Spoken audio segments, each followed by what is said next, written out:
Ideme sa ďalej pozrieť na vyššie poschodie, že čo sa tam nachádza. Skúšali sme aj výťah, ale ten je bohužiaľ mimo prevádzky. Vyzerá to ako riadiaci panel celej haly.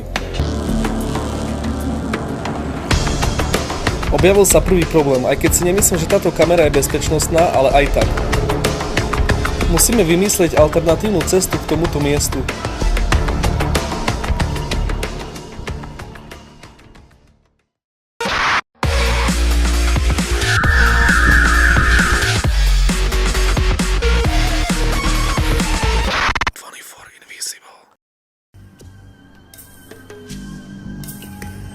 Firma Premag, známa výrobou dláždíc. Dnešnou infiltráciou smerujeme tam.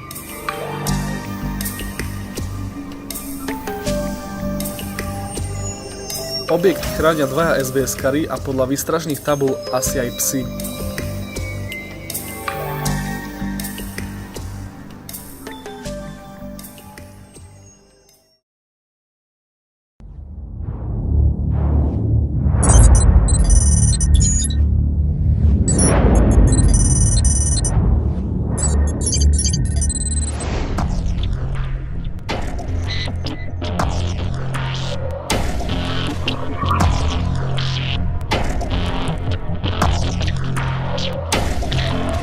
A sme vo vnútri.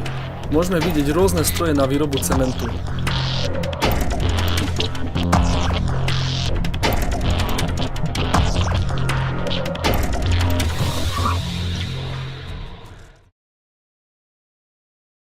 Ideme sa ďalej pozrieť na vyššie poschodie, že čo sa tam nachádza.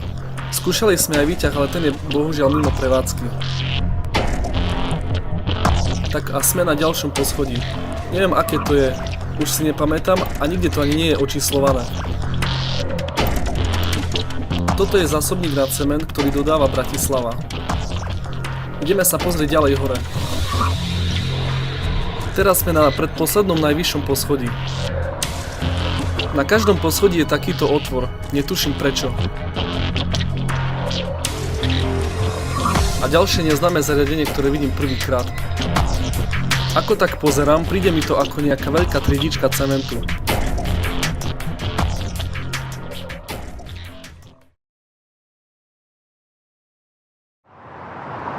Nikde nikoho? Treba byť opatrný. Tak, a čaká nás posledné najvyššie poschodie. Potom už je len strecha.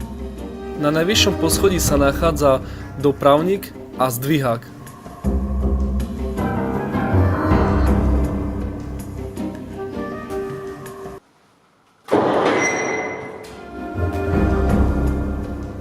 Toto vyzerá iba ako hlavný vypínač strafa. Ďalej tu máme skrinku na riadenie dopravníka. Je možné ho ovládať diaľkovo alebo miestne. Ideme sa pozrieť, čo sa nachádza na konci. Okrem práchu a holubov zatiaľ iba rovná cesta.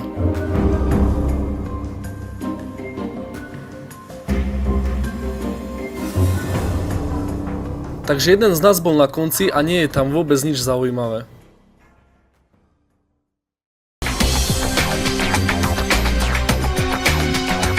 Pracujeme sa späť nadol, vynechali sme ešte 3 podlažia.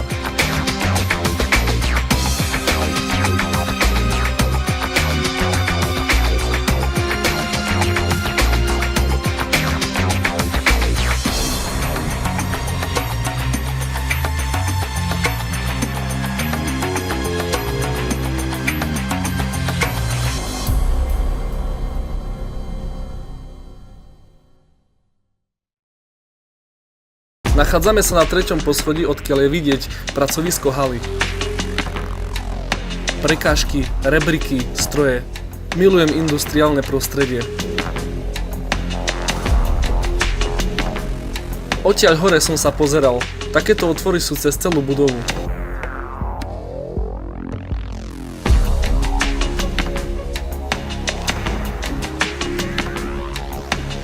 Už vidím náš cieľ, ktorým je hala.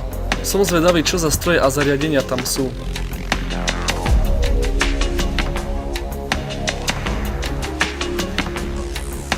Odtiaľ je vidieť žeriav a 3 veľké nádrže. Na tomto poschodí sa nachádza aj takáto miestnosť. Čo tam môže byť? Vyzerá to ako riadiaci panel celej haly. Predpokladám, že toto je už príliš staré a v dnešnej dobe sa to už nepoužíva.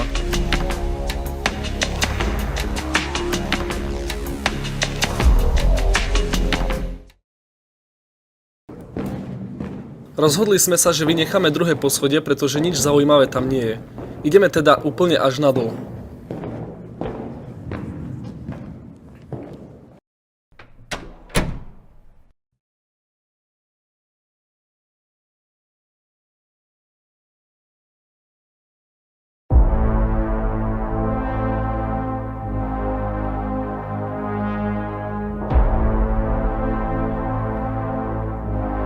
Vidím tu obrovskú výrobnú halu a stopy topánok v prachu ľudí, ktorí tu pracujú každý deň.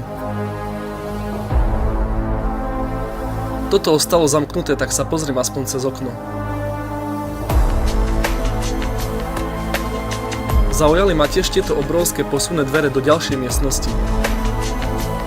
Veľká teplovzdušná pištoľ, zváračky, kotúč do flexy a rôzne iné materiály.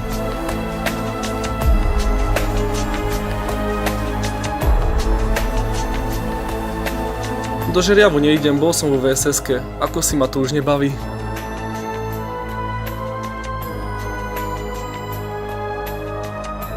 Nachádzame sa hore na konštrukcii, ktorá obsahuje motorové časti žeriavov. Odtiaľto je pekne vidieť na celú halu.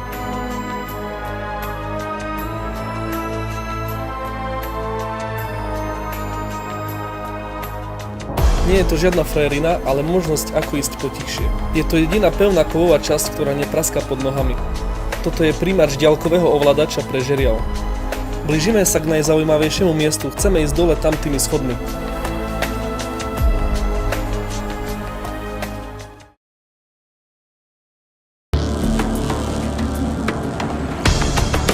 Objavil sa prvý problém, aj keď si nemyslím, že táto kamera je bezpečnostná, ale aj tak. Musíme vymyslieť alternatívnu cestu k tomuto miestu.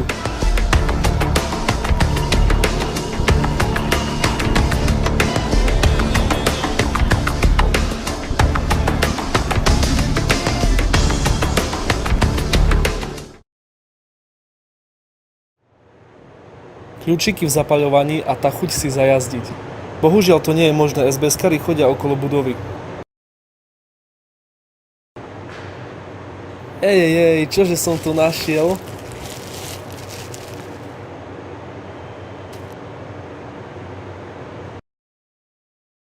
Tak a sme tu. Kamery, senzory a všetko ostatné je mimo dohľad.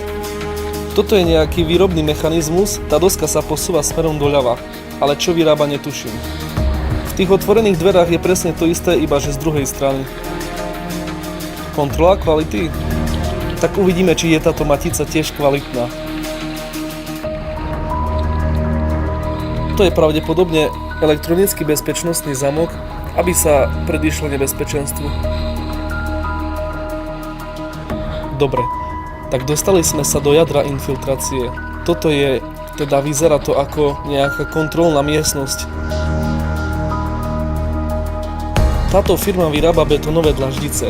Vďaka týmto ovládacím panelom je vidieť, aká je táto výroba vlastne zložitá. V miestnosti sa nachádza aj tento firemný počítač, dokonca dve. Som zvedavý, čo sa zobrazí po zapnutí monitora. Ale nie, kamerový systém.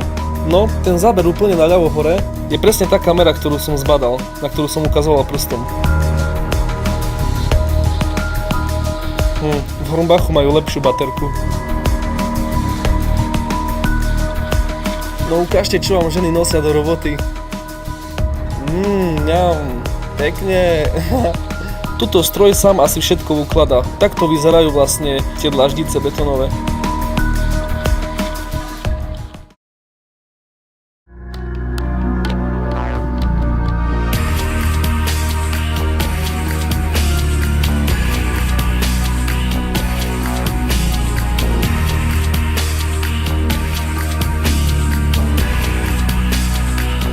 Veľmi sa mi tam páčilo. Som zvedavý, kde sa nám ešte takto podarí dostať. Každopádne v žiadnom prípade nenapodobňujte skutky z tohto videa.